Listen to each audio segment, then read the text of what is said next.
Undisputed. Congratulations to your new first-time ever NBA champions, the Denver Nuggets. Good morning, everybody. Welcome into Undisputed. I'm Jen Hale, Skip Bayless, Shannon Sharpe. Guys, what a game last night. The city of champions, baby. Mile High, Denver, Colorado. You should know. I want to say congratulations to the Nuggets, but I'm sorry, you guys bore me to tears. And that game last night had me in tears. You rooted for the Spurs for 20 years. Yeah. They broccoli. That was beautiful basketball. Yeah. First of all, Jokic is a lot like Tim Duncan if you really think about it. I'll take Tim Duncan any day or night or interview session. Yeah. Did Tim do interviews? Yeah, that's a good question. If he did, he didn't do many of them. There have been many a comparison. Guys, we're going to unpack all of this. Did Denver win it last night, you think, or did Miami lose it? Well, Denver won it because this is who Miami is. Skip, this is why they lost their original play-in game. This is why they were an 8th seed. They make it seem like all of a sudden that the Miami Heat were a #1 seed, and this play is beneath them. It's not. They are a poor shooting team from the three-point line. They don't score a bunch of points in the regular season. They played so many games over their head, and we kept saying, when is the Heat going to turn back into Cinderella? When is it going to happen? When is it going to happen? And it picked the most inopportune of times for it to happen. But, Skip, this is who the Miami Heat are. They are 25th in offensive rating. They were 27th in three-point shooting. They were dead last in points scored. Okay, you see the struggle that they had in the second half. They scored 38 points, and it took a flurry by Jimmy Butler to get to 38. Just think if he doesn't go crazy in the last 2 minutes of the ball game, they would have had probably like 10 points. They'd have like 10. They would have had single digits in the fourth quarter without his flurry. I got it. Okay, so real quick, I'm going to interrupt you just real quick. Go ahead. So how do you explain that through 20 games, they played 23 in the playoffs. Through 20 games, they were shooting 39% in the playoffs. Yes. How do you explain that versus this? Because if you go back and look at the regular season, they were more this than they were that. What they did is what we call reverting to the mean. Revert back to who you are. Everybody calls it. Yeah. Okay, so that's what they did, Skip. And you said it like, we go back to the regular season, they never shot the three ball like this. They were this at shooting the three. But 20 games is a big sample size. It is, but unfortunately, Skip, you need to win 24. You need to win what? 4, let's see, 3. You need to win 20. You do. You need to win. Well, you need to win 16 games. Yeah, but they were up to. They played 23. Right. Okay. So they won 13, and they shot the ball excellent for 13 games. They needed to shoot the ball well 3 more games in order to finish this thing off. Yeah. And that's what happens. That's why people love March Madness, because you can get on this streak and you can streak all the way to a national championship. But when you're in a series, Skip, eventually who you are will catch up with you. If you're in baseball, if you got poor pitching, you might get hot and your hitting hit good, but what happens when the hitting stops and your pitching is what it was? Yeah. They take you out the park. And so this is what happens, Skip. Even when the Nuggets had 4 turnovers, you could tell they were antsy. 4 turnovers in the first 2.5 minutes of the ball game. 18 made 18% of their three-point shots. Shot 57% from the free throw line. Still, they lost the first quarter, the second quarter, and the third quarter. But when the rubber needed to meet the road, what did the Heat do? Really revert back to who they were. This was all about the Nuggets. The Nuggets were the better team. And even had the Heat won, do you have confidence that they could have won 2 more games? I do not. All they would have done was delay the inevitable and made Nikola Jokic even worse, because he's already He's already upset that he has to stay till Thursday to the parade, because he asked him last night. He said, "When parade?" Thursday. No, I wanted to go home. They said, "You can go home Friday." He said, "Okay." So he got to wait Tuesday, Wednesday. He'll probably leave as soon as the parade is over. He will. He's headed to no, he ain't going to DI. He's going to the private airport. Yeah. But he's heading out. But Skip, no, this was all about the Nuggets and their play and the Heat being who they are, and it caught up with them in the last 4 games of the series. Well, last 3 games. Okay. Mr. Sharpe. Mm-hmm. I must admit, I have a hangover from watching the game last night, and I don't even drink. I've been doing this for a long time. Right. That was the single ugliest finals game I have ever had to watch, and I had to watch it. It was poorly officiated too, Skip. Now, you got to get... I'll get there. But that was 48 excruciating minutes of basketball at the lowest level. It was a Rocky Mountain low. Looked kind of like 90s basketball the way it was. I just play it. Both teams shot enough bricks to build Denver a new arena right next door. They could have just started over last night and built a whole new arena right next door. The Denver Nuggets turned it over enough to open a new downtown Denver bakery. Just right around the corner, let's open a bakery. Yes. It felt like the Miami Heat set a finals record for most shots that completely missed the rim because there had to be 10 of them. Yes. I'm talking about sometimes they hit the backboard, so they weren't air balls. But they missed the entire rim. They were missing the rim again and again and again. Shannon Sharpe. As great as Joker was, I point out to you that last night he had 4 assists to go with 4 turnovers. Yes. That's beatable. I point out to you that as many clutch shots as Jamal Murray hit, he was 6 of 15 last night. He had only 2 threes, and he had 6 turnovers. Yes.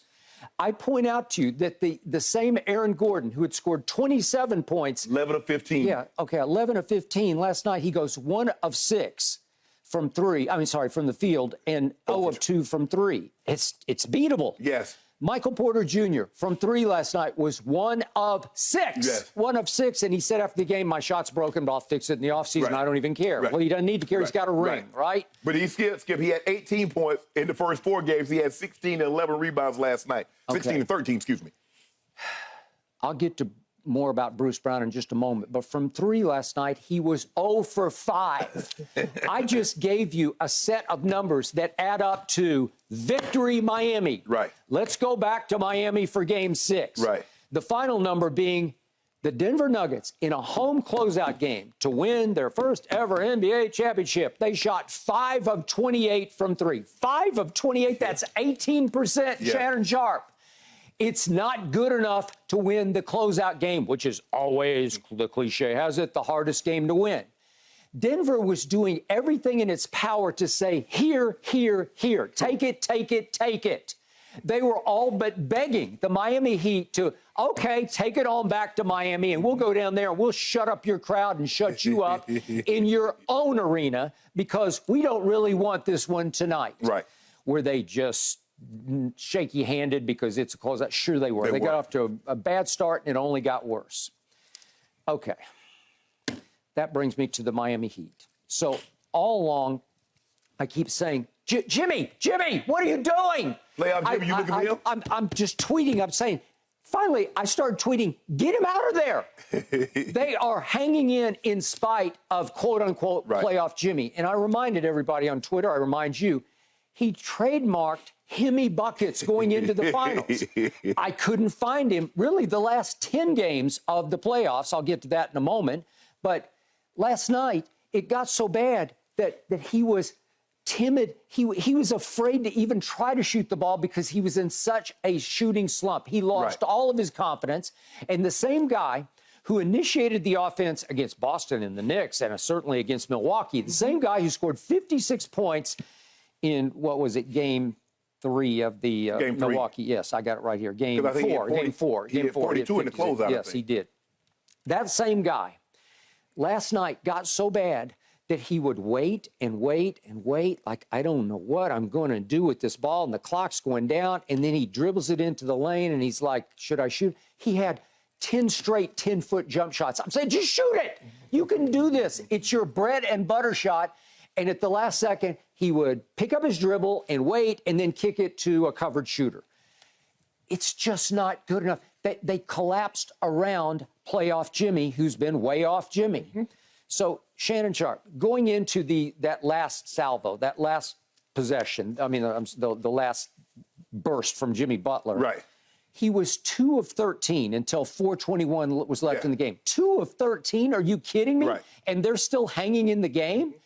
And then I'm going to show you what happened this went from the 4:29 mark down to let's call it the 2-minute mark. So in about, let's call it 2.5 minutes of game time, Jimmy Butler comes out of nowhere. I'm saying, where was he all night?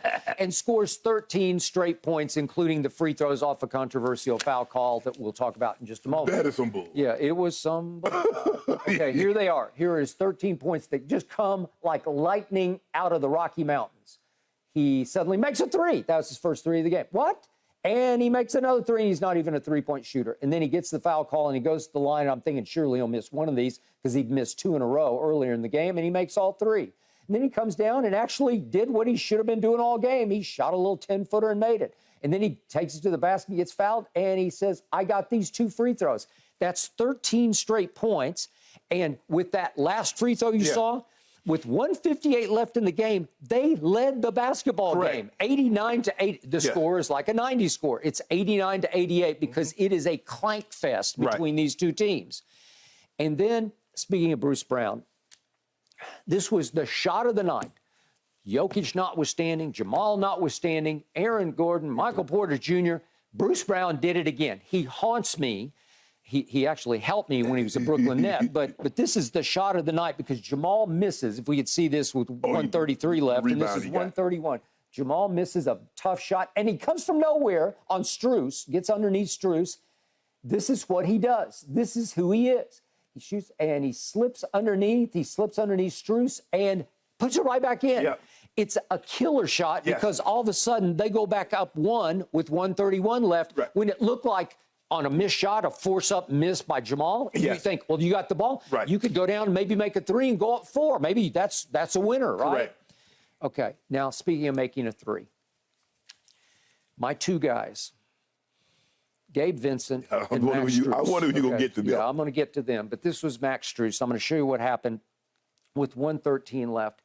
Jimmy creates a wide-open 3 for him in the corner. You have to make this shot. He's been making them his whole life for the Miami Heat, and he was just long and right with it.